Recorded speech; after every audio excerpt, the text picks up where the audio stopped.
السلام عليكم ورحمة الله وبركاته، شحوالكم؟ إن شاء الله يا رب تكونوا بألف خير وصحة وعافية، ومرحبا بكم في قناة فن الطبخ والحلويات مع منيرة. كي العادة ولا يقطع لنا عادة، جيتكم بتبارة جديدة وفيديو جديد.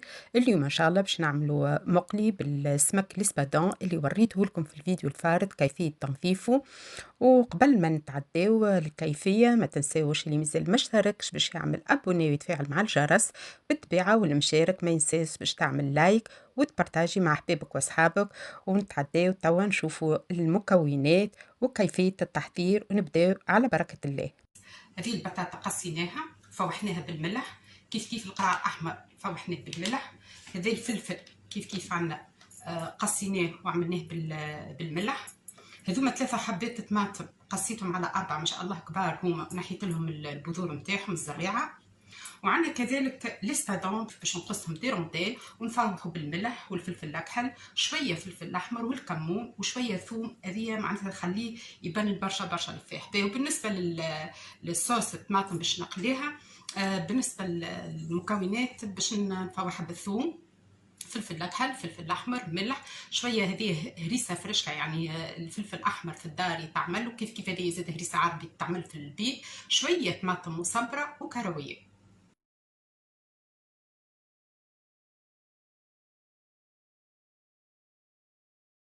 بعد ما قصيناهم دهنتهم بالثوم بالملح، رشيت شويه ملح، شويه فلفل زينه، فلفل احمر، شويه فلفل اكحل، ونكملوا شويه كمون.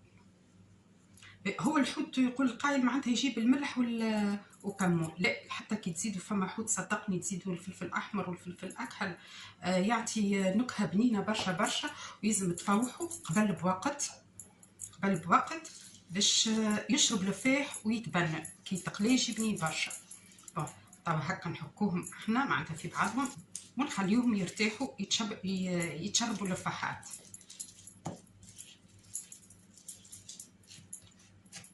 باهي، اول حاجه صبينا شويه زيت زيتونه سخناها ونرميو الطماطم.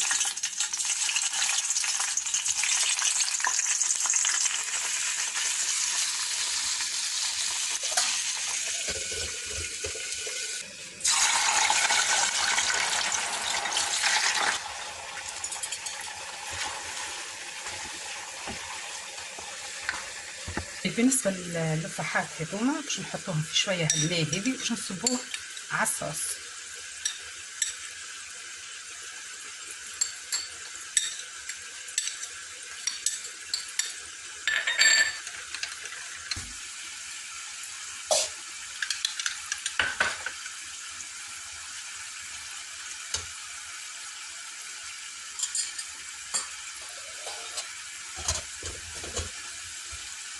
البطاطا راهي ديما كي تتقلي لازم في كميه غزيره من الزيت، لازم تعوم في الزيت، ما يلزمهاش الزيت قد.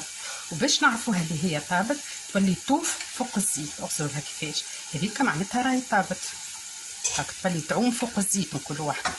بعد ما كملت البطاطا باش نقلي الفلفل والقرع الاحمر والحوت، نقصت من الزيت خاطر هو نظيف برشا زيت باش ما نخسروش. خليت معناتها اش لازمني باش نقلي فيه، نكمل نقلي الفلفل والقرع والحوت.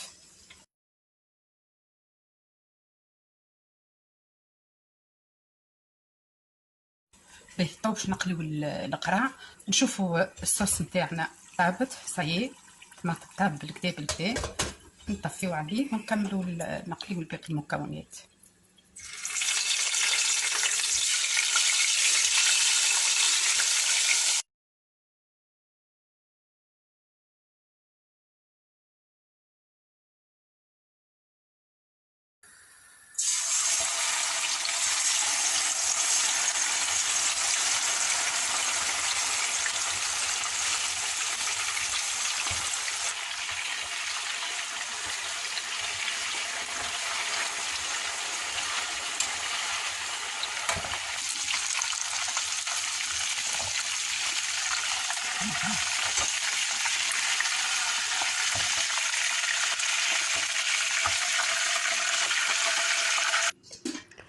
كما تشوفوا لهنا ما شاء الله، ما نقول لكمش على الريحة والفيحة، ونودكم وما نشهيكم. وإن شاء الله على كل حال دبارتي تكون عجبتكم وتجربوها وتنال رضاكم. وما بقى لي نقولكم إن شاء الله في دبارة أخرى وفيديو آخر، وإلى اللقاء في أمان الله.